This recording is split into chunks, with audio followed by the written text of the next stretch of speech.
This video is on how to complete the Heavy Highway Vehicle Use Tax Form 2290. Note, this form is the July 2021 revision. It's for the tax period beginning on July the 1st, 2021 and ending on June 30th, 2022. Now let's go ahead and in order to access this form, you will need to go to www.irs.gov/form 2290. Now let's begin. Let's go straight down back to the form. Here on the 2290 form, in this section, you can type or print your legal business name, your EIN number, and your business address. If applicable, you would check if you're doing an address change, amendment return, a VIN correction, or final return. If this does not pertain to you, then you can go ahead and skip this section and go to part 1. Let's scroll down to part 1, which is figuring the taxes. Now, number 1, was the vehicle reported on this return used on public highways during July 2021? So for my example, I'm going to say yes. So I will have to put in 202107. Number 2, taxes. Enter the total from Form 2290, page 2, column 4. So let's scroll down to page 2 because we have to complete page 2 in order to provide that information in number 2. Here we have page 2. Here's where they list the taxable gross weight, the vehicle exempt logging, the logging vehicles, the partial period taxes. If you didn't operate your truck within a partial time within July period, this is where you completed at, the number of vehicles and the amount of tax owed. Now, in my example, I would be hauling, I'm going to say I'm over the road, because most over the road, they're hauling over 75,000 gross weight. So, and I'm going to be using, for my example, vehicle exempt logging. So I will owe $550 because I only own one truck. Now, if I have multiple vehicles, it would be double.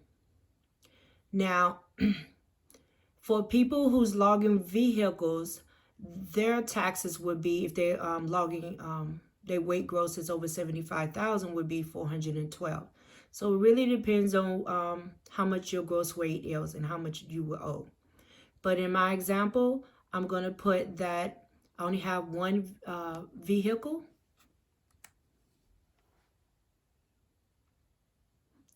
And the vehicle, I will, since I'm not logging, I'll put it under 1. If I was logging vehicles, then I put the number amount that I'm logging, number amount of vehicles. But in my example, only logging 1, which then I will owe $550,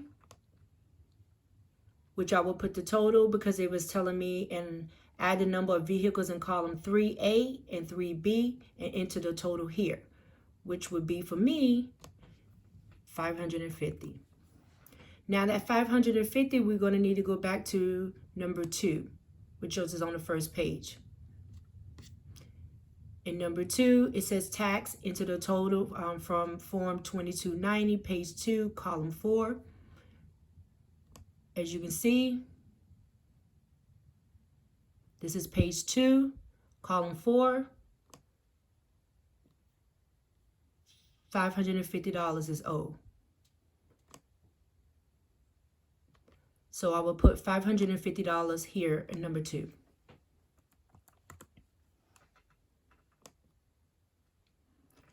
And number 3, additional tax from increase in taxable gross weights. There's instructions on that, but for my example, I'm going to just leave it blank and it'll be 0. Now in number 4, it asks you to add line number 2 and line number 3 and provide the total here. So for my example, it would be $550. I don't have any credits, So I'm going to leave that blank, which means 0. And number 6, it wants the total from subtracting line 5 and line 4, which gives me 550.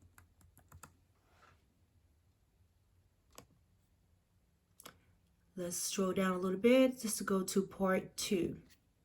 Statement in support of suspensions. Now, if your truck, if you have sold your truck within the period of time between July the 1st, 2021 through July the 30th, 2022, you need to complete this section. If you've been in an accident and the truck is no longer operating, you need to complete part 2. If your truck is still operating, then you can skip part 2 and then go to this section, which is third party designee. If you want to designate someone to speak on your behalf with the IRS, you can complete their information here. If you do not wish to do so, you just click the box no. Right below it, all you need to do is provide your signature, your date. If someone else, in this section right here, someone else prepared this form for you, you would need to provide their information here, their contact information as well.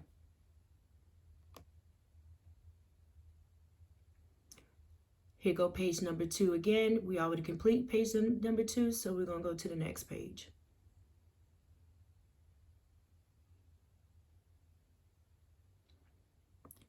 The Schedule 1 page form for the 2290 form. Here you can complete this by typing it or printing it, but you need to put your legal business name, your EIN number, your address, and the month of first used here.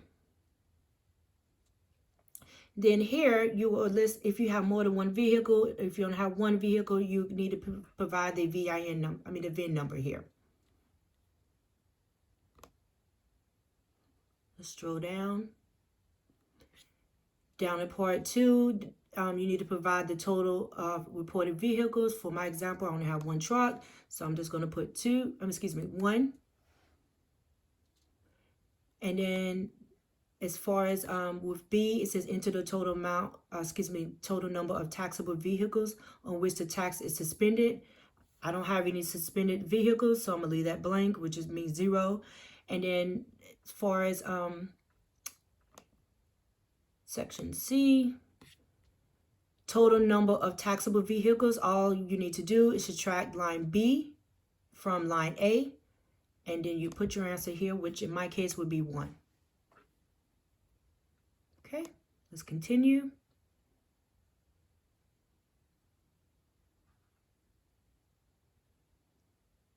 Here is the Schedule 1 form. If you have additional trucks that you need to add, you can provide it here by, again, providing your legal business name, your EIN number, your business address, and list all the vehicles that you will be operating on with the VIN numbers. Okay? As I mentioned before, you just complete this, the total vehicle reported on this form. If there's any taxables and the number of taxable vehicles subtracted from line B, subtract line B from line A. Let's continue. Here is where you consent to the disclosure of the tax information. You will sign date, print, and provide your EIN number.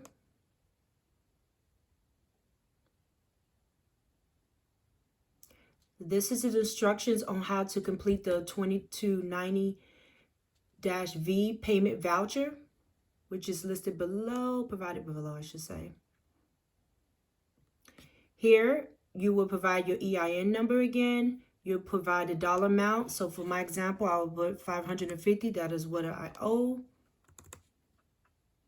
I will provide your legal business name, your address, and you provide enter the date as shown on line 1 of the form of the 2290, which if you don't remember, you just scroll up to, sorry for the scrolling. Part 1, question 1, you will put in 2021-07. So let's scroll back down to the voucher.